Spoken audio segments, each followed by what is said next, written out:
Welcome to the Deep Dive, where we break down the latest earnings calls. Today, we're jumping into Journey Medical's Q2 2025 results. Yeah, this was a really interesting one, held August 12th after the market closed. And it gave us that first proper look at their new rosacea treatment, EMROSI. Big potential there. Huge potential. But, the headline numbers, bit of a mixed bag. Right. There's this tension, isn't there? EMROSI seems to be flying, but you've got these headwinds hitting their older drug, Accutane. Exactly. That's the core story we need to unpack. The operational side, especially EMROSI, looks pretty compelling, even with the mixed financials. Okay, let's get straight to those numbers then. Total net revenue came in at $15.01 million.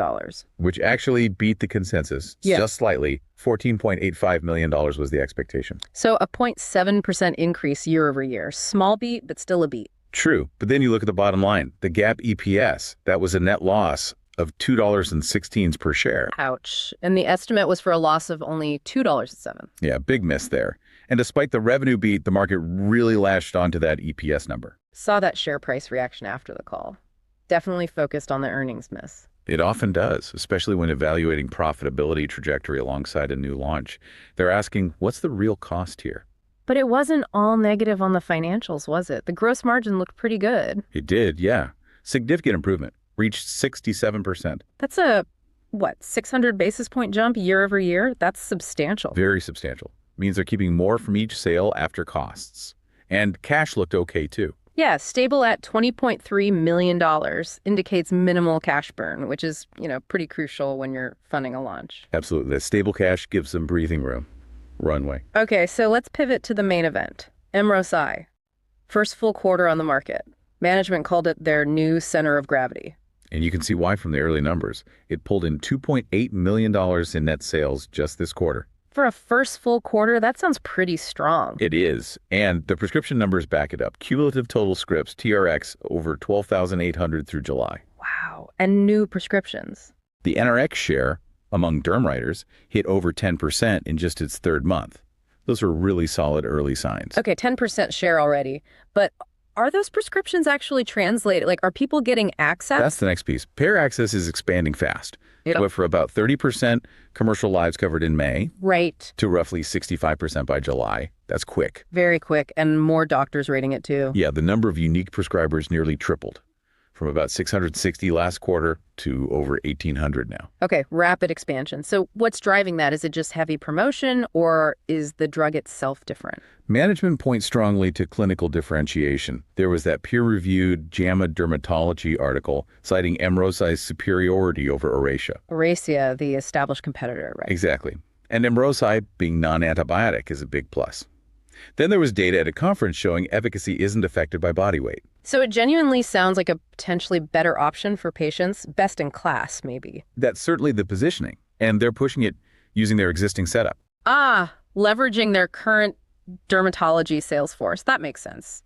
Keeps operating expenses relatively flat year over year. Right. And R&D was basically nil this quarter for EMROSI compared to almost $1 million last year pre-launch. Smart. Getting more bang for their buck. And critically, the cost of goods for EMROSI itself is low. That directly feeds into that better gross margin we talked about. Okay, I see the loop. As EMROSI grows, margins should improve further. That's the positive feedback loop they're banking on. Makes EMROSI a real potential engine. But, and there's always a but, isn't there? While EMROSI is taking off, Accutane is struggling. Yes, that's the other side of the coin, the legacy product. Revenue from Accutane dropped by $2.3 million year over year. Aggressive generic competition, they said. And that's not a small hit. It's significant. This is the key risk. So EMROSI's growth is basically filling the hole left by Accutane for now. Largely, yes. It's offsetting declines more than adding pure top-line growth at this exact moment. Management reiterated that goal, though, turning adjusted EBITDA positive later in 2025. That sounds ambitious, given the Accutane pressure. Very ambitious. Yeah. It hinges completely on EMROSI continuing this trajectory, getting good payer access that pays, and converting scripts to revenue efficiently. It's a bit of a tightrope walk. Makes sense why they didn't give full-year guidance then. Too early for EMROSI. Exactly. Too many variables still. They also warned about just dividing revenue by scripts to get a net price. Right. Why is that calculation misleading right now? Well, because a lot of early scripts use patient assistance, coupons, things that lower the actual net revenue per script.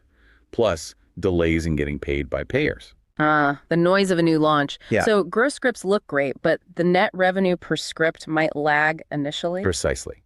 It takes time for that to stabilize and reflect the true economics. Very common early on. Okay. What about seasonality, rosacea in the summer? Any impact? Management said not really, not yet. The launch momentum is overriding any typical seasonal patterns for now. But maybe later? Yeah, that they suggested maybe in year 2 or 3, it could become more of a factor once things normalize. Got it. So let's talk investor perspective. We saw strong EMROSI numbers, a revenue beat, but the stock dropped 15%. Yeah, closed at $7.25 the next day.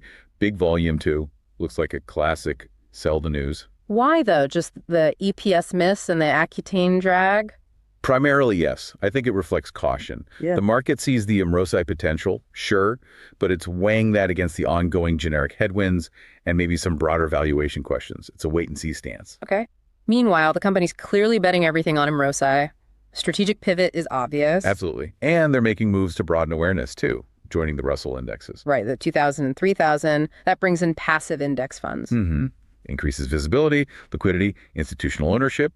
Smart moves alongside the NASDAQ bell-ringing event. So looking ahead, what are the key catalysts investors should watch? Definitely more payer and formulary wins, especially quality wins with good reimbursement. Continued strong script numbers quarter over quarter. Proof the momentum is real. Exactly. And seeing that gross margin keep ticking up as EMROSI scales, Q3 and Q4 are crucial. They need to show that access converts to net revenue and that EMROSI can really offset those legacy declines. Okay, makes sense.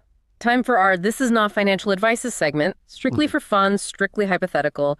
What's a wild but plausible trade idea based on all this? All right, disclaimer heard loud and clear. Given that market reaction punishing the stock despite good EMROSI traction, how about this?